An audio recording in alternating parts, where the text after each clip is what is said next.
wali murid. Yang kedua, wali santri. Dan yang ketiga, kalau punya anak perempuan, wali nikah. Nah itu, kita semuanya wali ini. Jadi nggak usah iri ya, Bang Haji disebut wali biasa, kita juga wali. Berlipat-lipat malah. Oh iya tuh. Nggak usah iri lah. Nggak usah protes, biarin lah. Dan framingan. Tapi kalau bahasa waliyun min auliyaillah mungkin lebih spesifik, Bos. Lebih khusus sekali. Ya. Waliyun min auliyaillah bahasanya juga.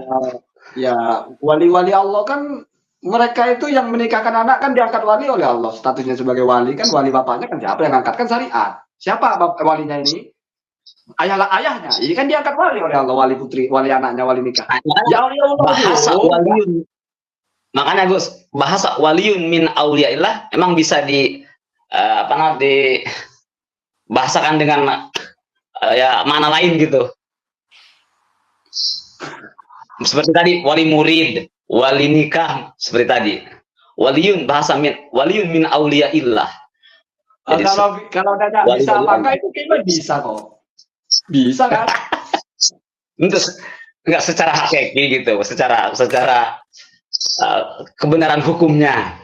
Begini, saya kasih cerita. Kadang-kadang Sayyidina Umar itu, saya dengar dari Gus Bah itu, Sayyidina Umar itu paling takut menyakiti siapapun. Paling takut menyakiti siapapun itu. Baik dia kelihatan soleh atau kelihatan nggak soleh, pokoknya paling berhati-hati jangan sampai menyakiti orang. Apa alasannya? Takut dia termasuk waliyun min auliyaillah. Khawatir gitu. Karena masuknya kepada man adali waliyan kan, takutnya gitu. Wah, mantap. Baru ini wali. Salam kenal dari Banten. Salam kenal. Nih. Gimana Bang Wali? Enak sesuai nama ya kita panggil Bang Wali gimana ya? Gak enak wali murid.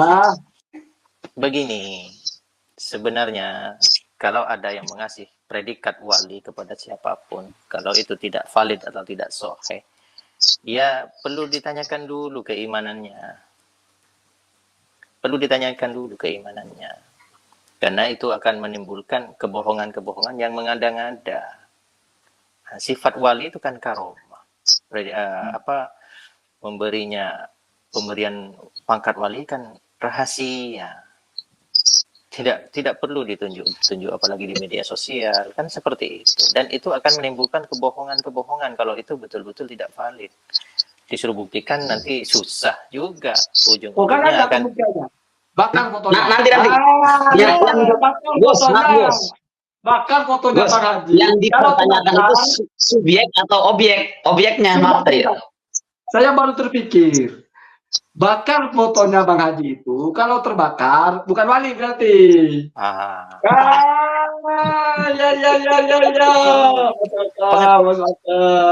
Pengetesannya di sana. Makanya bikin konten itu, Bos. Bikin kontennya itu bakar.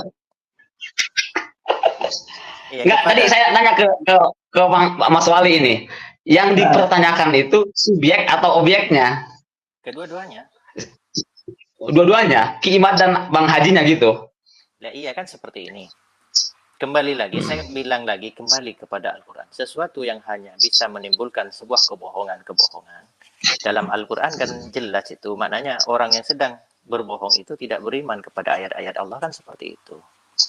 Kalau dikaji lagi di dalam Al-Quran, surat An-Nahl ayat 105 itu, coba dikaji. Innama yaftarid kadzibal ladzina la yu'minuna bi ayatillah. Wa ulaika humul kadzibun. Sesungguhnya orang yang mengada-ngadakan kebohongan hanyalah orang-orang yang tidak beriman kepada ayat-ayat Allah. Dan itulah pembohong. Kan seperti itu. Terus pembuktian walinya, kalau dia itu seorang wali itu di mana? Dibakar fotonya. Dibakar fotonya. Gitu. Dibakar fotonya. Boleh. Wali gugur.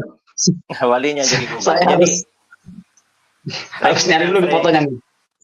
Framingan yang sekiranya membuat gejolak di dalam masyarakat itu tidak perlu. tidak perlu Kecuali saya ditonjolkan. tanya Bang ini sekarang, ada pernah satu ketika itu si Ali Juma itu kedatangan Habib Umar, gitu. Lalu mengatakan ada waliun min auliyaillah. Mungkin berbeda konteksnya ya. Kalau yang bicara lain ya, nggak usah dikaitkan lain. Iya, Ya. berbeda. Jadi kalau ada seseorang yang mengatakan itu wali, lihat dulu kapasitas walinya.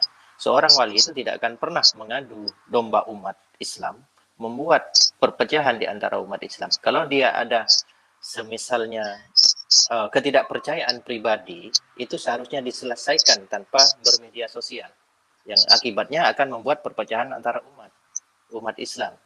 Contoh saja, sekarang umat Islam sedang tidak baik-baik saja. Itu ulah siapa? Kalau menurut saya juga ulah kedua-duanya. Dan pesan saya juga kepada saudara-saudara saya, habaib, oknum-oknum habaib yang masih muda-muda itu, jagalah akhlakul karimah, kembali kepada fitrahnya dalam berdakwahlah sesuai dengan akidah-akidah, kan seperti itu. Juga kepada pihak-pihak iman. Kalau harus mendoktrin ini harus tes DNA, ini harus tes DNA, kan seperti itu. Tapi dia sendiri yang mengaku juga keturunan Nabi tidak melakukan terlebih dahulu. Sudah tapi Apa? Bukan, itu kan ini siapa? Si Fuad. yang lain juga. Itu segala Bukannya sesuatu yang guys. kita bukan. Segala sesuatu yang kita berbuat itu janganlah sampai keluar dari akidah Al-Quran dan Al-Hadis, kan seperti itu. Ya ayyuhalladzina amanu lima taqulun ma la taf'alun kabura maqtan indallah an taqulu ma la taf'alun, kan seperti itu. Mengapa kamu mengatakan sesuatu yang tidak kamu kerjakan? Mengaku keturunan Rasulullah. Orang lain suruh tes DNA, dia sendiri belum melakukan. Apa tidak munafik? Sekian. Saya mau merokok dulu. Tretan.